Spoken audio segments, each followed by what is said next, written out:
Hello students, कैसे हैं आप लोग। स्टूडेंट्स, आज हम लोग देखने जा रहे हैं एक्सरसाइज 17.2 का क्वेश्चन नंबर 11 से।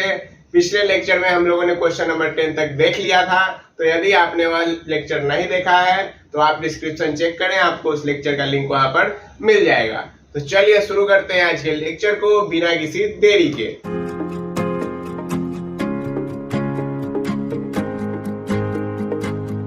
देखिए स्टूडेंट्स, क्वेश्चन नंबर 11 कह रहा है each of the sequence 3, 5, 7 and 4, 7, 10 is continued to 100 terms. कहने का मतलब ये एक सीक्वेंस है जिसमें कि पहला टर्म है 3, 5, 7 एंड इस तरह से स्टार्ट किया गया 100 टर्म तक लेके चला, और दूसरा है 4, 7, 10 और इसको लेके चला है 100 टर्म तक। तो आपसे पूछ रहा है find how many terms are identical, यानी कितने ऐसे टर्म होंगे जो आइडेंटिकल होंगे। आइडेंटिकल यानी सेम होंगे। तो देखिए स्टूडेंट्स, कैसे हम लोग निकालेंगे। देखिए हम लोग मान लेते हैं एक है AP1 और एक है AP2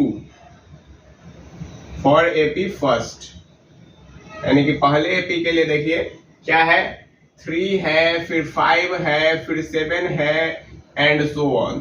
ठीक है, यानी कि फर्स्ट AP के लिए A कितना है, 3 है।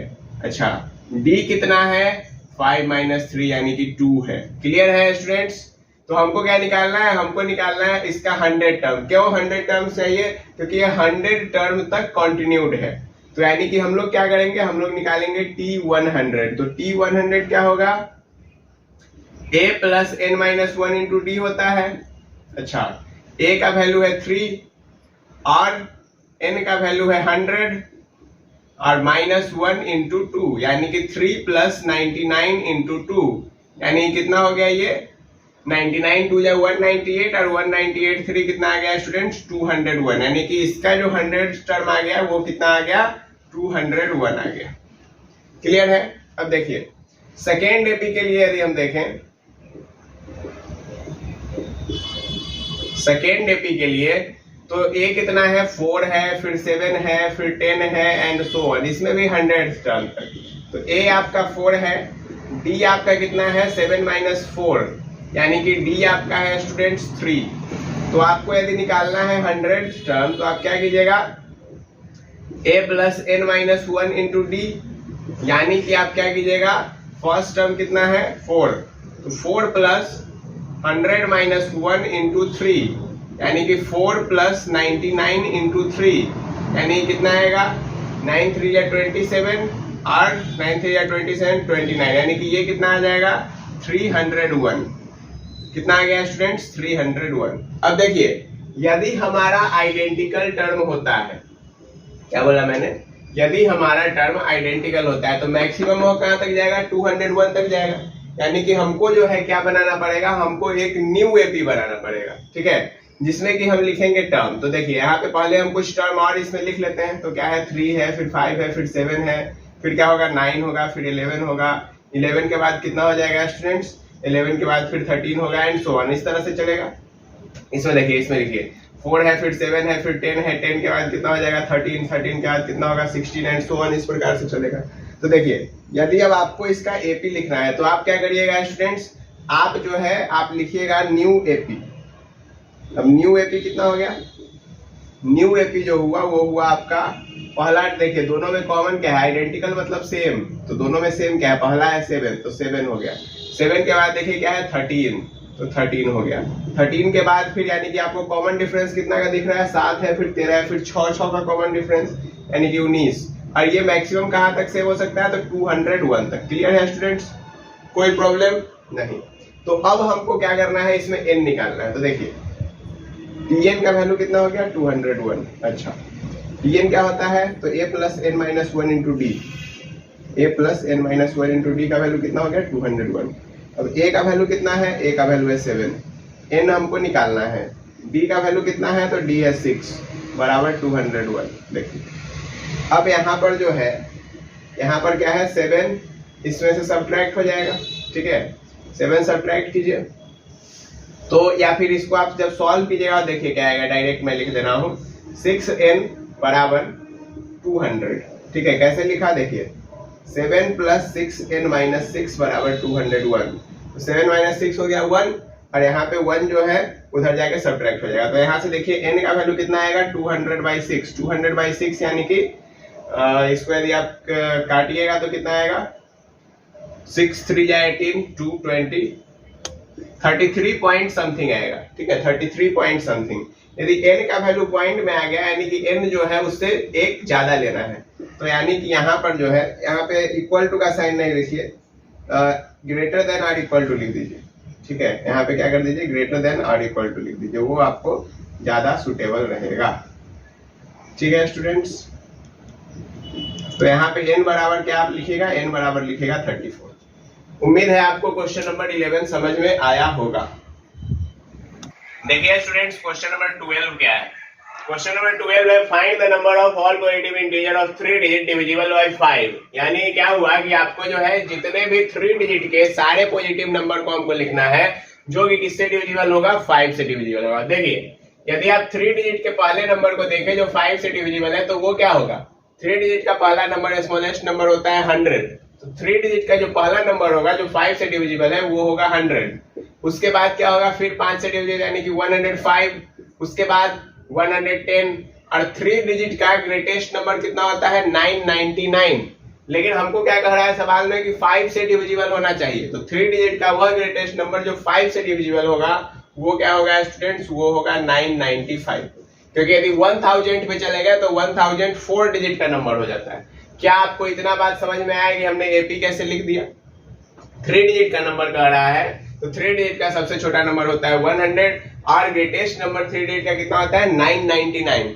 लेकिन सवाल में क्या कहा है कि वह 5 से डिविजिबल होना चाहिए, तो 100 5 से डिविजिबल है, लेकिन 999 5 से डिविजिबल नहीं होगा, तो इसके लिए हम लोग क्या लेंगे, 995, जो कि 5 से डिविजिबल। अब हमारा एपी हो गया रेडी, एपी तैयार है।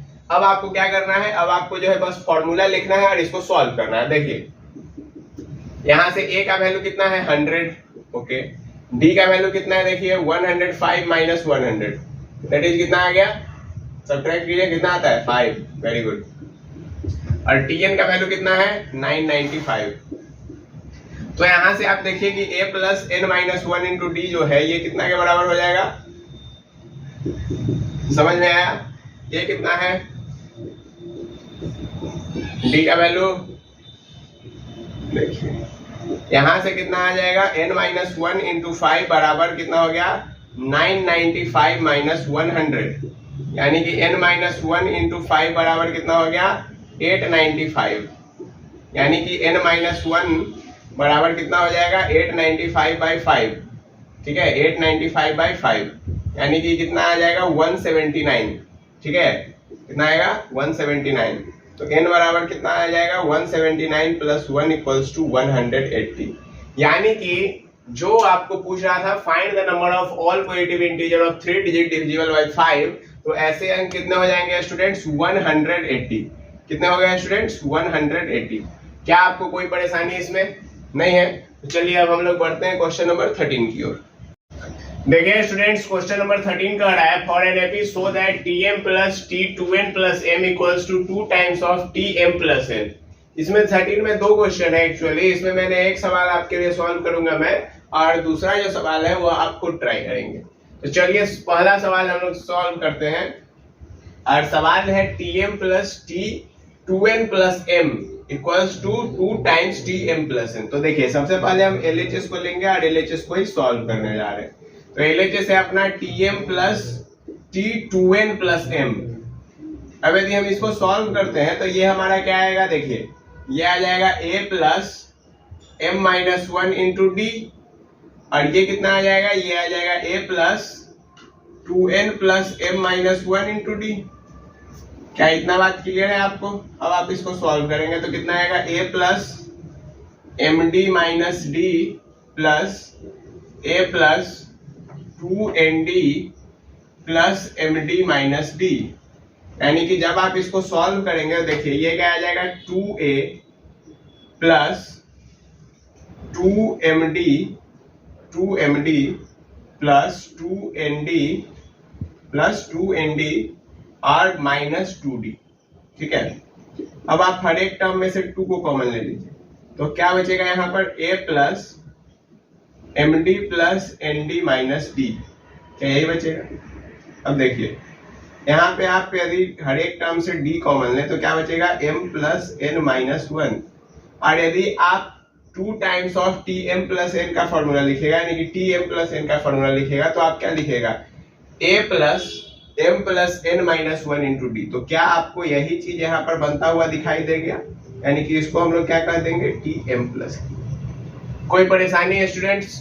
समझ में आया क्वेश्चन नंबर 13 की कैसे हम लोग एलएचएस से चल के आरएचएस तक पहुंचे? देखिए कुछ नहीं किया है हमने, एकदम सिंपल स्टेप। क्या किया कि इसका फॉर्मूला लिखा, इसका फॉर्मूला लिखा, दोनों को ऐड किया, उसके बाद हमने उसको सॉल्व किया। यहाँ से हर एक टर्म से हमने 2 कॉमन ले लिया, 2 कॉमन लेने के बाद फिर हमने यहाँ से हर एक टर्म में से डी कॉमन ले लिया, यहाँ पे डायरेक्ट हमको बनता हुआ दिख गया। कोई परेशानी? चलिए अब हम लोग चलते हैं क्वेश्चन नंबर 14 की ओर।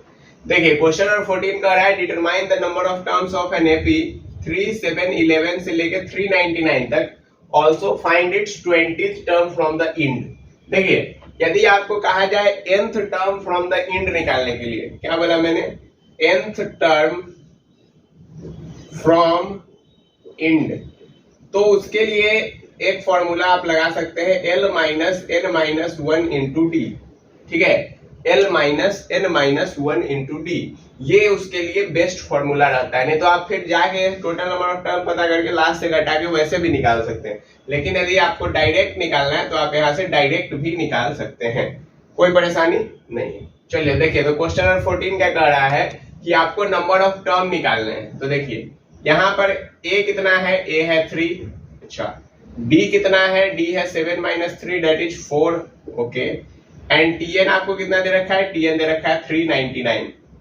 तो यानी कि ये क्या हो जाएगा a plus n minus 1 into D का वैल्यू कितना दे रखा है आपको 399, क्योंकि आपको n नहीं पता है, a का वैल्यू पता है, d का भी वैल्यू पता है। अब देखिए यहां से n माइनस 1 इंटू 4 बराबर कितना आ जाएगा 399 माइनस 3, यानी कि n माइनस 1 इंटू 4 बराबर कितना आ गया 396। तो यानी कि n minus 1 into 4, n minus 1 बराबर कितना आ जाएगा 396 बाई 4। अब आप जब इसको 4 से कैंसिल आउट करेंगे तो कितना आ जाएगा 99 आ जाएगा। तो n माइनस 1 बराबर कितना आ गया स्टूडेंट्स 99, यानी कि n इक्वल्स टू कितना आ गया बच्चों, n इक्वल्स टू आ गया 100। तो नंबर ऑफ टर्म्स कितना पता चल गया हमको, n तो पता चल गया हमको 100। ओके, उसके बाद हम लोग क्या निकालना था, उसके बाद हम लोग कहा गया कि इसका जो है 20th टर्म निकालिए इंड से। यदि आपको 20th टर्म निकालना है इंड से, 20th टर्म निकालना है इंड से, ठीक है, तो वो क्या हो जाएगा, फॉर्मूला मैंने बताया क्या लगाइए, l minus n minus 1 into D.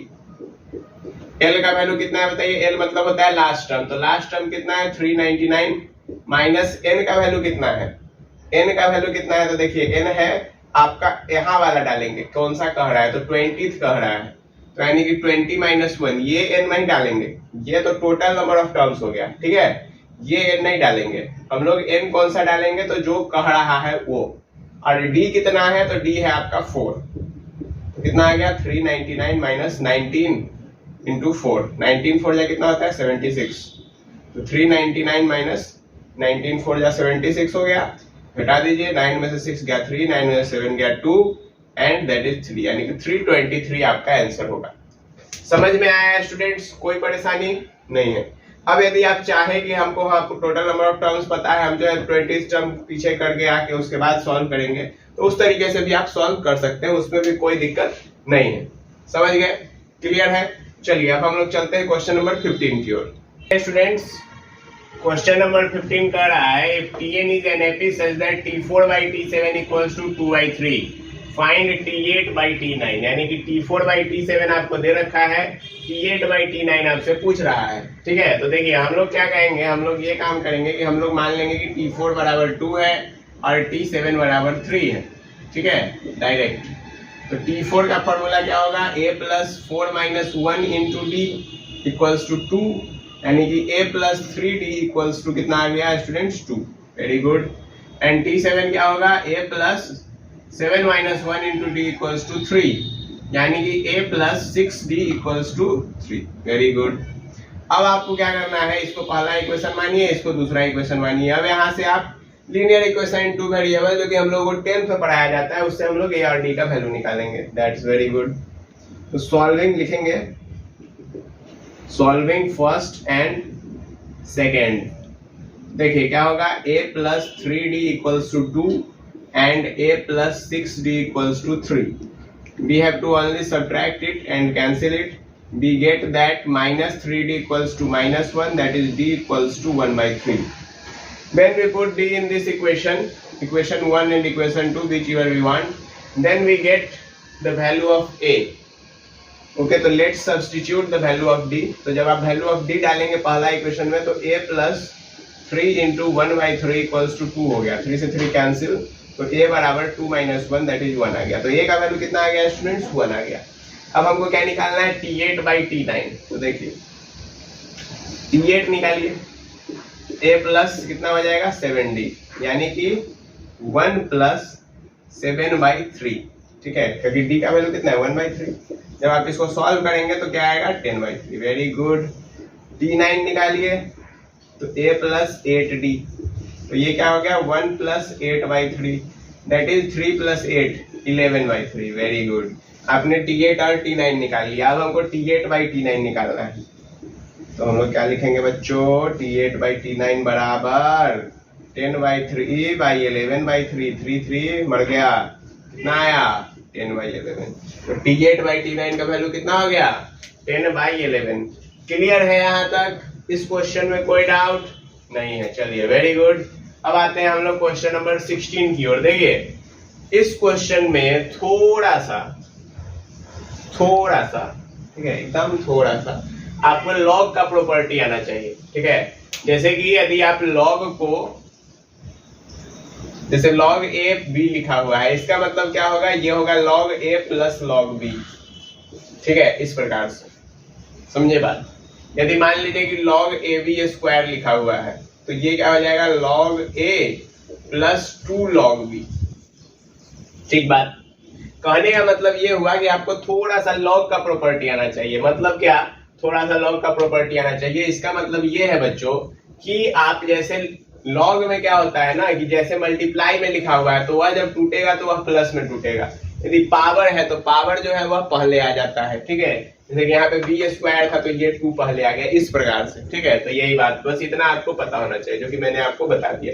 तो देखिए सीक्वेंस क्या है, सीक्वेंस है आपका log a, फिर है log ab, फिर है log ab स्क्वायर, फिर है log ab cube and so on. तो हम लोग क्या करेंगे, हम लोग इसको लिखेंगे ऐसे, ये तो हो गया log a। जब आप इसको लिखिएगा, जब आप इसको लिखिएगा तो इसको लिखिएगा log a plus log b, okay.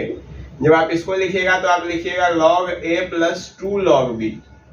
जब आप इसको लिखिएगा तो आप इसको लिखिएगा log a plus 3 log b, ठीक है। इस प्रकार से आप इस चीज को जो है लिखेंगे। कोई परेशानी है स्टूडेंट्स यहां तक में? नहीं। अब देखिए ये आपका है T1, ये आपका है T2, ये आपका है T3, ये आपका है T4 एंड सो ऑन, इस प्रकार से एपी चलते जा रहा है, ठीक है। तो यदि हम देखें तो एपी प्रूफ करने के लिए हमको क्या होना चाहिए कि T2 minus T1 equals to T3 minus T2 equals to T4 minus T3।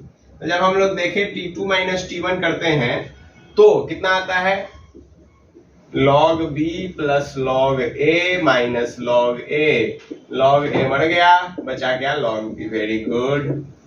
T3 minus T2 जब आप करेंगे तब कितना आएगा log a plus 2 log b minus log a minus log b, ये तो मर गया, इसमें से 2 में से 1 सब्ट्रैक्ट, कितना बच गया log b। सेम वे यदि आप T4 माइनस T3 करेंगे तो आपका क्या आएगा log a plus 3 log b minus log a minus 2 log b, that is also equals to log b। Clear है स्टूडेंट्स? कोई परेशानी नहीं, यानी कि T2 minus T1 equals to T3 minus T2 equals to T4 minus T3। कोई परेशानी आपको यहाँ तक में नहीं है। ये सब किसके बराबर है log b के, यानी कि हम लोग यहाँ से कह सकते हैं कि हर एक टर्म का जो डिफरेंस है वो सेम है, तो therefore it is an AP, it is an AP. Very good. अब हम लोग को क्या करना है, अब हम लोग को इसका nth टर्म लिखना है। तो देखिए Tn लिखने के लिए क्या करना होता है, Tn लिखने के लिए a plus n minus 1 into D. क्या आपको a पता है, क्या आपको d पता है? चलिए देख लेते हैं। a का वैल्यू a का है पहला टर्म log a, d का वैल्यू log b। चलिए वेरी गुड, हमको पता है, आपको ही पता है। चलिए तो लिख लेते हैं। तो ये क्या हो गया, log a plus n minus 1 into log b। Okay, तो ये बना log a minus log b plus n log b। Sorry. तो जब आप इसको सॉल्व करेंगे, तो देखिए जब आप इसको सॉल्व करेंगे तो यहाँ पे log a minus log b लिखा हुआ है, यानी कि जब माइनस होता तो डिवाइड हो जाता है log में। तो आप इसको क्या लिखेंगे, आप इसको लिखेंगे ऐसे log a by b plus n log b, यानी कि आप इसको ऐसे भी लिख सकते हैं n log b plus log a by b। क्या आपको ये सवाल, ये जो log वाला सवाल है विथ एपी के साथ इस सवाल को बढ़िया बनाया गया है, तो क्या आपको ये सवाल समझ में आया? कोई परेशानी हुई? यदि कोई भी परेशानी हुई तो आप कमेंट में लिख सकते हैं। तो स्टूडेंट्स, आज के लेक्चर में हम लोग इतना ही रखेंगे। अब हम लोग मिलेंगे फिर नेक्स्ट लेक्चर में नेक्स्ट क्वेश्चंस के साथ।